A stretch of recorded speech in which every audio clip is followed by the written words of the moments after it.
review of my Tuff Stuff rooftop tent. I've had this for just over a year. I got it when I first moved to Washington, and it's been awesome. I can't tell you how much of a difference this is between ground tent camping and being able to sleep along the ground. I'm going to go ahead and set it up for you. I know you may have seen this in another video, but I want to point out some things once it's set up, so I'll do a quick time lapse of me setting up this tent. It's pretty quick and easy.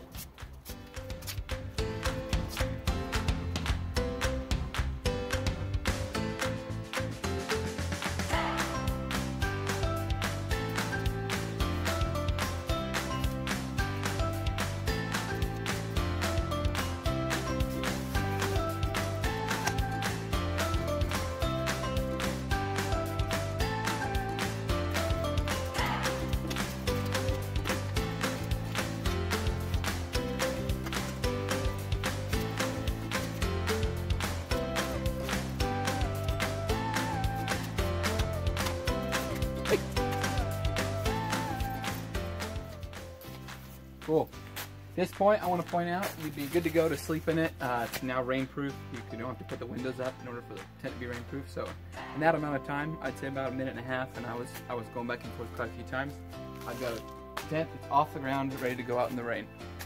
That are key things that are different from this rooftop tent, maybe some other ones. First of all is the price. This one was one of the cheaper rooftop tents that are out there. I know a company called, I think, Tepui. There's a Cascade, there's a bunch of different companies that make these tents. This one was, I think, $900, and it's the double wide. It's got the extension on the end, which is what I really wanted, and I can't tell you how glad I am I went for that. That is super nice if it's bad weather or rainy, or even if it's you just want to keep some heat in the tent. Opening that is gonna, or keeping that awning on there has helped a ton. Another thing is this hinge right here. This hinge was really interesting.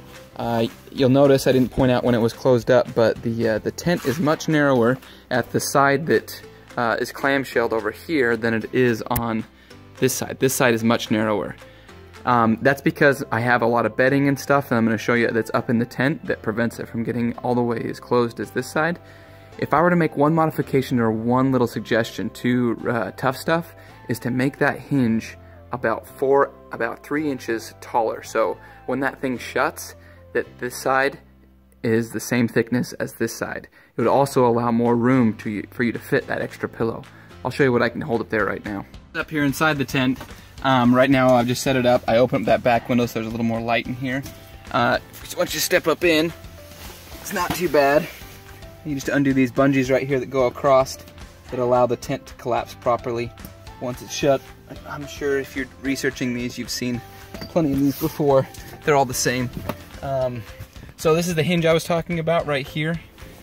This hinge right here, if this hinge was a little bit taller, I think I might actually fabricate my own hinge and make it so that I can support a bigger mattress, which is the other thing I wanted to bring up. Wow, this is far superior to sleeping on one of those little air inflatable things you get in your backpacking tents that you take on your backpacking trips. It is still only this thick. That is not as nice as the mattress I have upstairs. What I'd love to do is be able to take and upgrade this mattress and just put a simple eggshell type of foam under it to give us that extra lift. That'll provide two things. One, a nice air barrier between us and the bottom, which will prevent moisture from building up below, which I haven't had a big problem with, but it would be nice to have that sense of security. And two, that little extra bit of bedding. So I know I said I'd tell you how much I could keep up here. One of the biggest pluses of this rooftop tent is I can keep all my bedding up here permanently. So what I've got is a sheet that goes on the bottom right here. I just simply pull that out, and I've got some bungees that I put across the bottom to keep it nice and tight. And then I've got to use this as my top cover. If it's really cold, or I'm going out where it's going to be really extra cold that night, then I take an extra blanket just to try and keep me warm. Other than that, it's been great. I haven't had any problems with moisture. This is the appropriate way for this little netting thing to go. Took a while to get that figured out, as well as this right here. Anyway, there's some straps right at the base of this. There's 2 extra ones, you'll notice.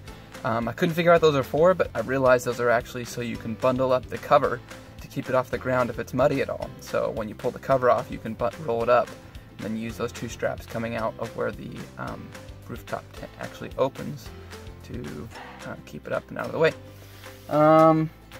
That's pretty much it. It's been a really good tent, like I said.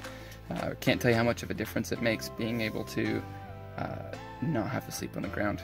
The biggest challenge now is finding a level place to park, but what I've found the easiest thing to do is usually we go camping in places that have lots of dead wood, so I throw a chainsaw in the back of my truck and then I just cut a couple logs up and drive up on those logs to give me level. That seems to work pretty well. Another key feature is we were camping last winter and or excuse me, early spring, and it was really cold out. So I ended up taking a propane tank and I put a full 35-pound propane tank in the bottom of my truck.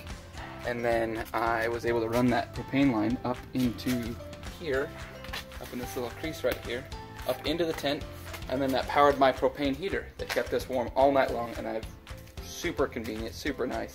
Highly recommend that if you're going to do any kind of wintertime camping. Never had a problem with waterproofness. I put it away wet a couple times and you can tell there's a couple little mold spots starting to come right here. I'm going to use a little bit of cleaner to get that off. Make sure you let it dry out. Just like any tent, if it gets wet, you got to keep it, let it dry out. So I have a Chevy Colorado mid-size truck and it fits perfectly. I can't tell you how nice it is to have it at the top of the bed and fit on the back of the bed of the truck without any problems. What I did for mounting was I got some 1-inch tube steel, painted it black with a real quick paint job, spray can job, and then I mounted it to the bed rails here on my truck. And that is perfect. I originally had aluminum 1.5-inch tubing, not strong enough. I had it break on a big road trip that I went on, and it ended up cracking and being really uncomfortable and all these terrible things. So go with steel, that way the vibrations don't mess it up and end up fatiguing the aluminum to the breaking point. That's pretty much it. If you have any questions, let me know. One thing I want to note before I go is obviously if you've got it on a pickup that's not mounted above, you're going to lose the use of that last window. When I say lose the use of it, I mean that you're not going to be able to put the rainfly part up. I suppose you could somehow figure out a way to kind of spring it out and use bungees to pull it out of the way and then open that other window if it gets really hot. But I've never bothered with it. I've always had just trying to keep warm more than it's being too hot in the tent. Like I said, it works really well. Really happy with it. Let me know if you have any questions. And I'll do my best to answer them.